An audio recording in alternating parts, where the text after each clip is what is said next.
आज की दो बड़ी खबरों के साथ उत्तराखंड के सीएम पुष्कर सिंह धामी आज फिर से दिल्ली आ रहे हैं। सीएम आज रात दिल्ली पहुंचेंगे तो वहीं दूसरी तरफ नेता प्रतिपक्ष और प्रदेश अध्यक्ष को लेकर दिल्ली में कांग्रेस का मंथन जारी है। मगर अभी तक ये तय नहीं हो पाया है कि नेता प्रतिपक्ष कौन होगा और प्रदेश अध्यक्ष किसे बनाया जाएगा। हालांकि नेता प्रतिपक्ष के लिए प्रीतम सिंह के नाम पर सहमति बन चुकी है, लेकिन अभी तक तय नहीं है क्योंकि पहले भी प्रीतम सिंह के नाम पर सहमति तय हुई थी।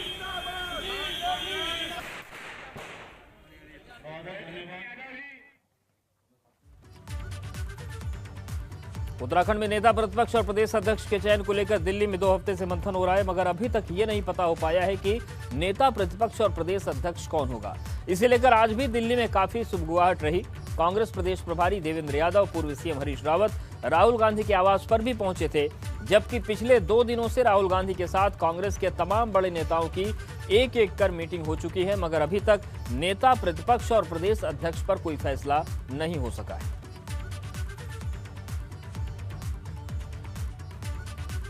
तो आज भी राहुल गांधी के साथ देवेंद्र यादव और हरीश रावत की बैठक हुई और मंथन चला। कई बड़े नेता मौजूद रहे, लेकिन स्थितियां हैं जो वो स्पष्ट नहीं हो पा रही हैं कि आखिर कौन होगा नेता प्रतिपक्ष और कौन होगा प्रदेश अध्यक्ष।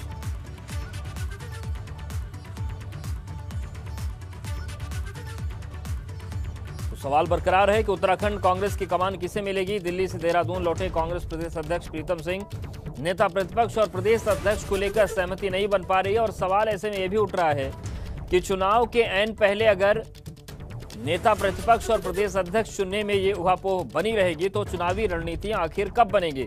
अविनाश तिवारी हमारे साथ जुड़ गए। अविनाश, जिस तरीके से एक लंबा मंथन का दौर चल रहा है, काफी दिन बीत गए, ये कहिए हफ्ते बीत गए, लेकिन ये तय नहीं हो पा रहा है। आज की बैठक में कुछ बात बन पाई? जी देखिए उदेश, लगातार राहुल गांधी ये कोशिश कर रहे हैं कि जितने भी चुनावी राज्य हैं वहां पर जल्द से जल्द सभी मसला सुलझा लिया जाए और चुनावी रणनीति की तैयारियां की जाए, जिससे कि कांग्रेस पार्टी मजबूती के साथ वहां पे कैंपेन कर सके।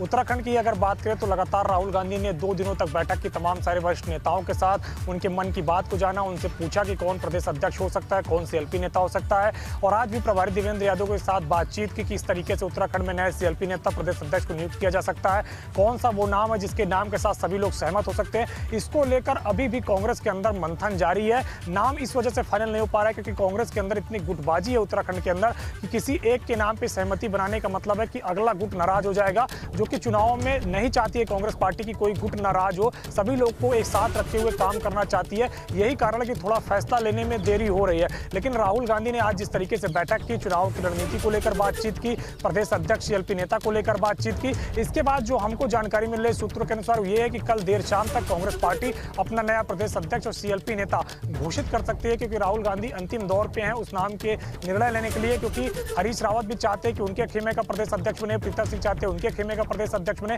अहमियत इस वजह से प्रदेश अध्यक्ष की ज्यादा है इस वक्त क्योंकि जो प्रदेश अध्यक्ष बनेगा उसी के नेतृत्व में विधानसभा के उम्मीदवार तय किए जाएंगे, और यही कारण है कि हर आदमी चाहता है कि उनके गुट का प्रदेश अध्यक्ष बने, जिससे कि वो अपने उम्मीदवारों को ज्यादा से ज्यादा टिकट दिला सके, अपने उम्मीदवारों के पक्ष में फैसला करवा सके, और यहीं से फिर कांग्रेस के अंदर गुटबाजी शुरू होती है। राहुल गांधी भी गुट के विधायक ज्यादा होंगे, सरकार बनाने की नौबत अगर आती है तो वो CM बनने में भी सफल रहेगा। लेकिन सवाल अविनाश ये भी है कि चुनावी मुहाने पर पहुंच गए, वक्त बहुत कम बचा है, ऐसे में अगर यही स्थितियां बनी रही तो कैसे चुनाव जीतेंगे। जिस वक्त में चुनावी रणनीति बननी चाहिए उस वक्त में प्रदेश अध्यक्ष और नेता प्रतिपक्ष नहीं तय कर पा रही है कांग्रेस।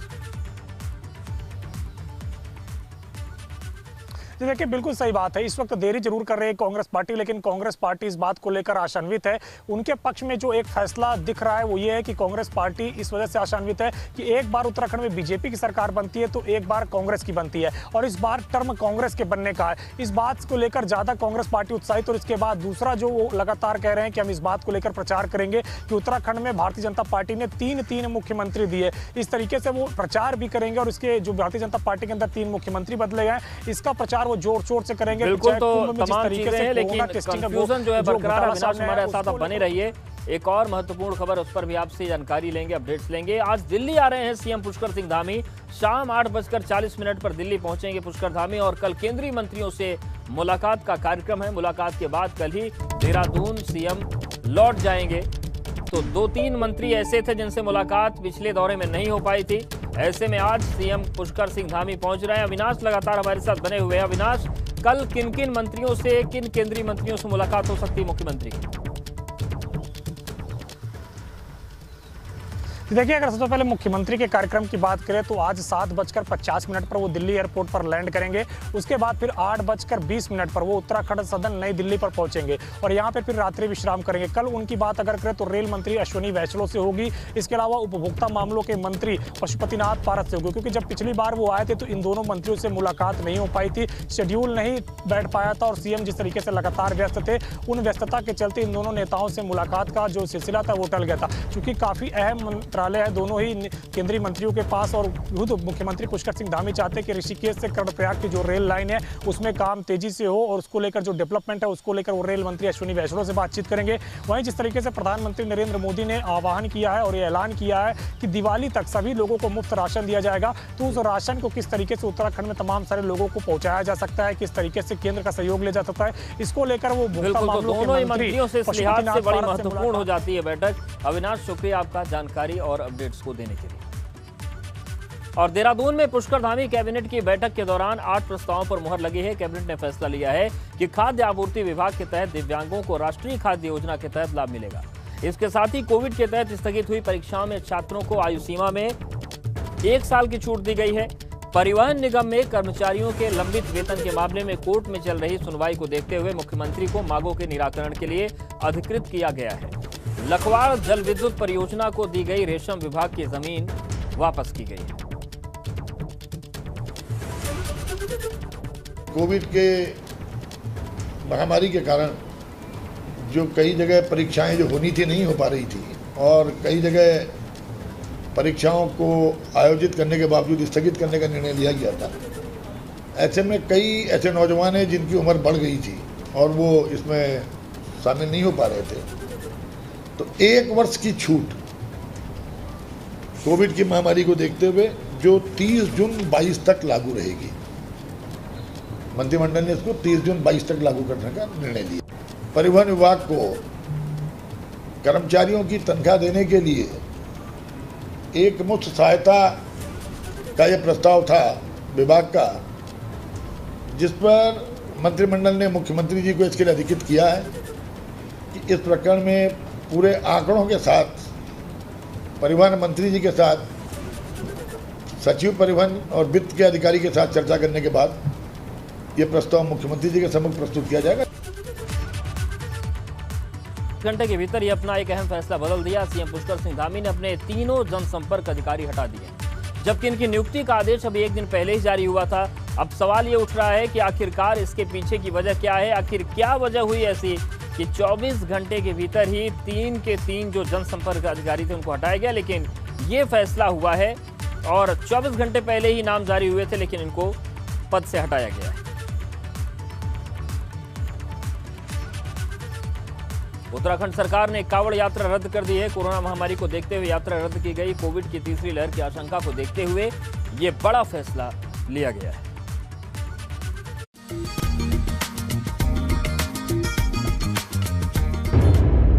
हरिद्वार में इस बार भी कांवड़ यात्रा को कोरोना ने ग्रहण लगा दिया। कोरोना की तीसरी लहर की आशंका को देखते हुए कांवड़ यात्रा रद्द कर दी गई। सीएम पुष्कर सिंह धामी का कहना है कि सरकार के लिए सबसे पहले आम लोगों की सुरक्षा का सवाल है। कोरोना महामारी और हमारे यहाँ पर अभी वेरिएंट एक वहाँ पर गदरपुर में पाया गया, तो हरिद्वार को हम जो है एक कोरोना महामारी का केंद्र नहीं बनाना चाहते हैं।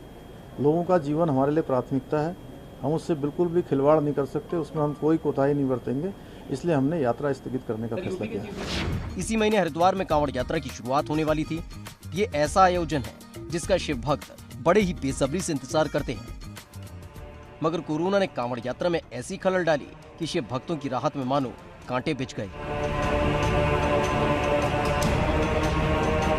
सरकार की तरफ से आदेश जारी होते ही अब प्रदेश के बॉर्डर पर सुरक्षा कड़ी कर दी जा रही है। कांवड़ियों से अपील की जा रही है कि वे हरिद्वार न आए। अब तक चूंकि निर्णय था कि कांवड़ नहीं कराई जाएगी। तो इस पे शासन ने जो निर्णय लिया है, हम लोग पुलिस पूरी तरह से शासन के निर्णय का पालन करेगी और इसकी जो डिटेल्स है वो जो कैसी व्यवस्था होगी, क्या होगी, इस पे अभी हम लोग जल्द ही मीटिंग करेंगे और उसके बाद फिर आपको समय से अवगत करा दिया जाएगा कि उसमें क्या क्या व्यवस्था रहेगी।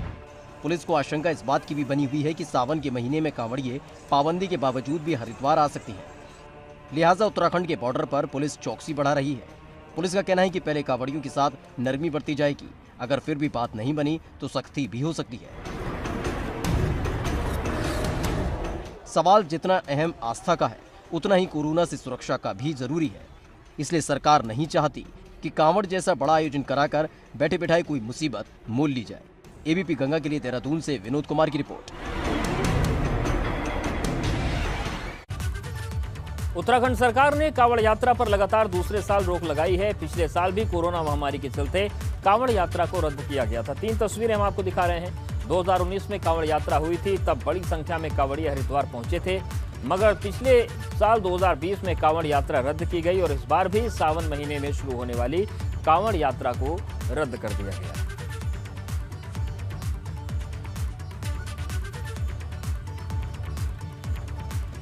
तो मुख्यमंत्री पुष्कर सिंह धामी ने कहा कि लोगों की जो सुरक्षा है, लोगों की जो जान की सुरक्षा है, वो हमारे लिए प्राथमिकता है और इसीलिए कांवड़ यात्रा को रद्द करने का फैसला लिया गया है।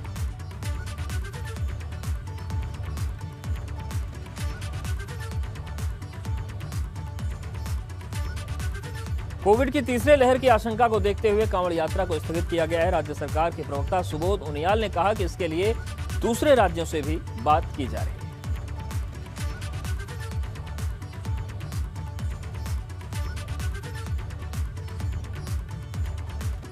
भी सरकार के द्वारा स्थगित किया गया था, उसके बाद जब ये बात चली कि इसको कर दिया जाए तो इस पर पुनर्विचार का निर्णय लिया था। लेकिन जिस तरह से आईएमए एसोसिएशन के साथ साथ प्रधानमंत्री जी के द्वारा भी चिंता प्रकट की गई कि तीसरी लहर आने की संभावना है और ऐसी संभावना को देखते हुए धर्म के प्रति आस्था होनी चाहिए, लेकिन धर्म के प्रति आस्था का मतलब नहीं है कि हम आम आदमी के जीवन के साथ खिलवाड़ करें। इस स्थिति को देखते हुए कांवड़ यात्रा को हमारी सरकार ने स्थगित करने का निर्णय लिया। जो पड़ोसी राज्य हैं, न केवल उत्तर प्रदेश, पड़ोसी राज्यों में जहां जहां से कांवड़ यात्री आते हैं उनकी सरकार से हमारी सरकार वार्ता कर रही है और हम कोशिश कर रहे हैं कि ये जो मूल स्रोत है वहीं पर इसको रोक दिया। कांवड़ यात्रा रद्द होने पर सीएम पुष्कर सिंह धामी ने ट्वीट किया। सीएम ने अपने ट्वीट में लिखा कि कांवड़ यात्रा के संबंध में सचिवालय में वरिष्ठ अधिकारियों के साथ बैठक कर कोविड-19 की तीसरी लहर की आशंका और इसके दुष्प्रभावों पर गहन विचार विमर्श किया गया। मनुष्य जीवन की रक्षा को सर्वोच्च प्राथमिकता देते हुए आगामी कांवड़ यात्रा को स्थगित रखने का निर्णय लिया गया है।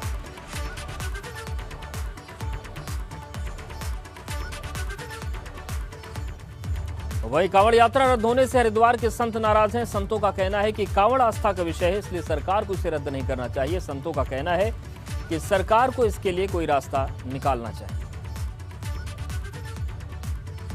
कोविड अभी लगभग समाप्त प्राय है। कोविड के नियमों का पालन करवाते हुए अब अभी लॉ एंड ऑर्डर आपकी जिम्मेदारी है। आप उसको देखिए कि किस प्रकार से सबका हम टेस्ट, आप उत्तराखंड के बॉर्डर पे सबका टेस्ट कर ले रहे हैं। आप टेस्ट करिए कि बिना RT-PCR टेस्ट किए हम कांवड़ यात्रा में आना प्रतिबंधित है। ये तो आपकी जिम्मेदारी है। अब यात्रा ही बंद कर देंगे, आप एकादशी कल बंद कर देंगे, कल द्वादशी बंद कर देंगे, तो इस तरह के काम करना ठीक नहीं है, निंदनीय है। कांवड़ यात्रा को सुचारू रूप से संचालित करने के लिए ये जो अभी पुष्कर सिंह धामी की सरकार है, इसको जोड़ लगाना चाहिए। सीमा तय कर दें, भाई एक दिन 1000 आदमी जाएंगे, अगले दिन 1000 आदमी जाएंगे या 2000 जाएंगे या 500 जाएंगे। ऐसी कोई सरकार को व्यवस्था करनी चाहिए थी, क्योंकि कांवड़ हो चाहे कोई और अन्य मेला हो, हमारे व्यापारियों का, आश्रमों का, धर्मशालाओं का, रिक्शा तांगे का रोजगार केवल और केवल इन यात्रियों पर आधारित है। पिथौरागढ़ में भारत से नेपाल में सीमेंट की तस्करी का एक और वीडियो सामने आया। इससे पहले भी एक वीडियो सामने आया था, जिसके बाद एक इंजीनियर को सस्पेंड किया गया था।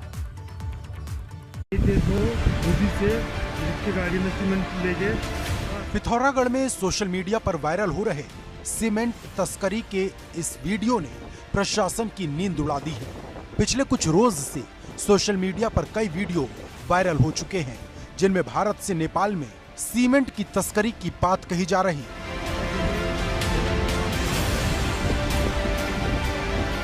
सबसे पहले इस वीडियो को देखिए। इस वीडियो में कुछ लोग ट्रक से सीमेंट उतारकर किसी दूसरी जगह पर ले जाते नजर आते हैं।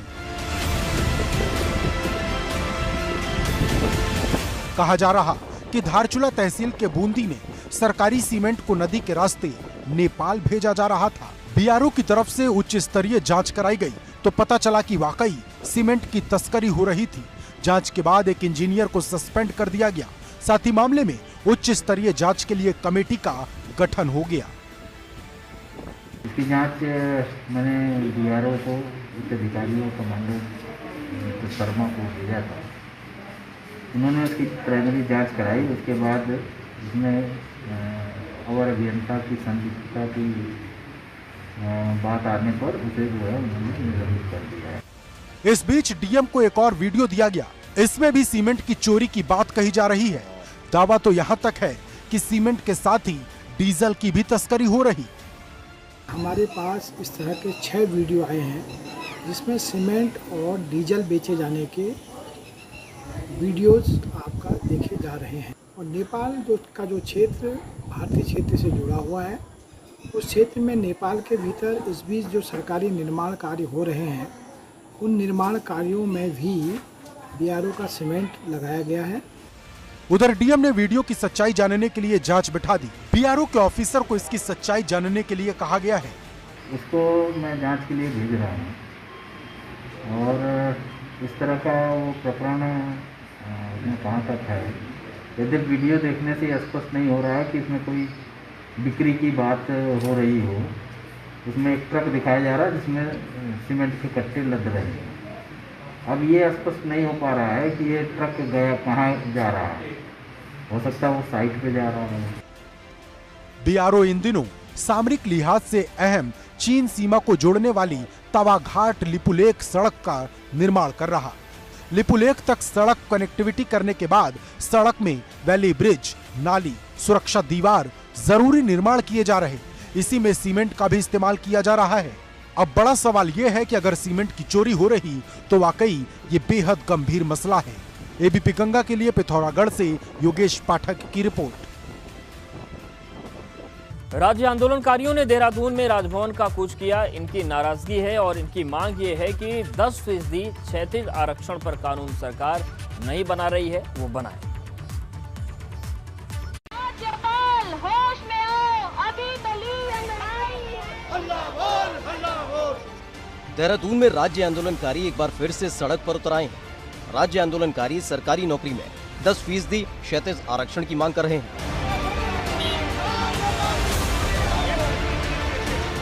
राज्य आंदोलनकारियों का कहना है कि प्रदेश में उन्हें सरकारी नौकरी में 10% क्षैतिज आरक्षण दिया जाता था, लेकिन हाईकोर्ट ने इस पर रोक लगा दी थी। राज्य आंदोलनकारी चाहते हैं कि सरकार को इस पर कानून बनाना चाहिए ताकि इन्हें अपना हक मिल सके।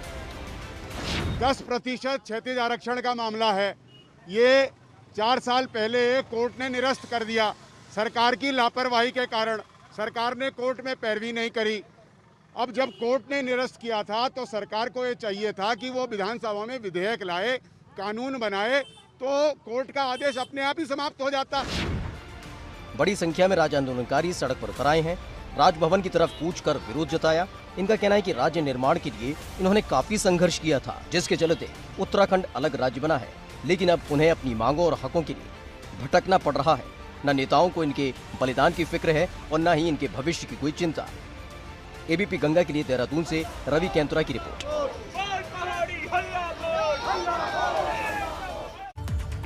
शिक्षा मंत्री अरविंद पांडे रुद्रपुर पहुंचे। इस दौरान शिक्षा मंत्री अरविंद पांडे ने अटल उत्कृष्ट विद्यालय के रूप में चयन किए गए विद्यालयों में से 4 विद्यालयों का शुभारंभ किया। इस दौरान उन्होंने कहा कि 15 जुलाई को शिक्षकों के इंटरव्यू के बाद प्रदेश के सभी विद्यालयों में शिक्षकों की भर्ती कर दी जाएगी।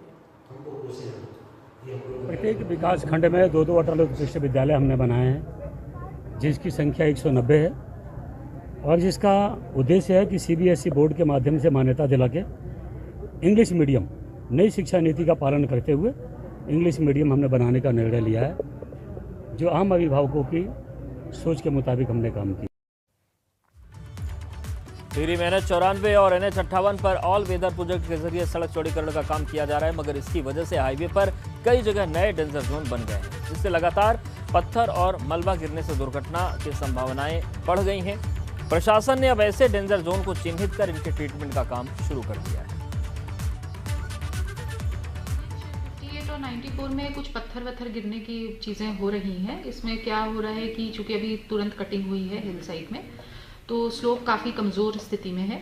तो उसमें हमने कुछ तो NH-58 में स्लोप स्टेबलाइजेशन के भी गए हुए हैं प्रस्ताव, और अगर वो स्वीकृत हो जाते हैं तो पत्थर गिरने की समस्या का परमानेंट सोल्यूशन रहेगा और उसके कुछ स्ट्रेचेस में। पौड़ी में बरसात के मौसम में कई परिवार के सिर से छत छिन गई। पिछले साल बरसात के सीजन में इनका मकान धराशायी हो गया था, तब प्रशासन ने इन्हें अस्थायी तौर पर जिला पंचायत में ठहराया था, मगर अब इस परिवार को भवन को खाली करने का नोटिस थमा दिया गया है। ऐसे में आपदा प्रभावित परिवारों का कहना है कि बरसात के मौसम में आखिर वो कहां जाए। टाइम पे हमारे पास कुछ रहने का साधन नहीं था। उस टाइम पे सर ने हमें इमरजेंसी में दिया था, तो अभी हमें नोटिस आ रहे हैं, तो अभी हम कहाँ जाएंगे, क्या करेंगे। इस समय हमें बहुत प्रॉब्लम है। हमारा मकान का काम भी चालू है, तो हमें थोड़ा टाइम तक का टाइम चाहिए, मतलब हमें थोड़ा टाइम। उत्तराखंड में मानसून की बारिश पहाड़ों में मुसीबत बन गई है। बड़कोट में यमुनोत्री हाईवे पिछले 3 दिनों से बार बार बाधित हो रहा है। कुथनौर, खरादी और खनेड़ा में पहाड़ी से लगातार मलबा गिर रहा है, जिस वजह से हाईवे बाधित है। सड़क मार्ग कुथनौर और खनेड़ा स्लिप जोन में 2 दिनों में करीब 8 घंटे से ज़्यादा बंद रहा। सड़क पर बड़े बड़े बोल्डर आने से हाईवे पर वाहनों की आवाजाही सुचारू रूप से नहीं हो पा रही। देवस्थानम बोर्ड को रद्द किए जाने की मांग को लेकर रुद्रप्रयाग में पुरोहितों ने प्रदर्शन किया। केदारनाथ धाम के पुरोहितों ने गुप्त काशी और केदारनाथ धाम में प्रदर्शन किया। तीर्थ पुरोहितों का कहना है कि जब तक देवस्थानम बोर्ड रद्द नहीं होता, इनका आंदोलन जारी रहेगा। धरना बहुत उग्र हो जाएगा, और हमारे उस धरने के साथ अभी तो सिर्फ जो है कि वहाँ पे व्यापारी लोग आ रहे हैं। धीरे धीरे हम अपने बाल बच्चे, कुटुंब परिवार, गाय बछड़े सभी को लेकर के एक दिन देहरादून में बैठ जाएंगे। और इसीलिए सरकार से अभी भी सबक लेनी चाहिए सरकार को, कि अभी भी वो समझ जाए और इस देवस्थानम को रद्द कर दे। जय श्री केदार।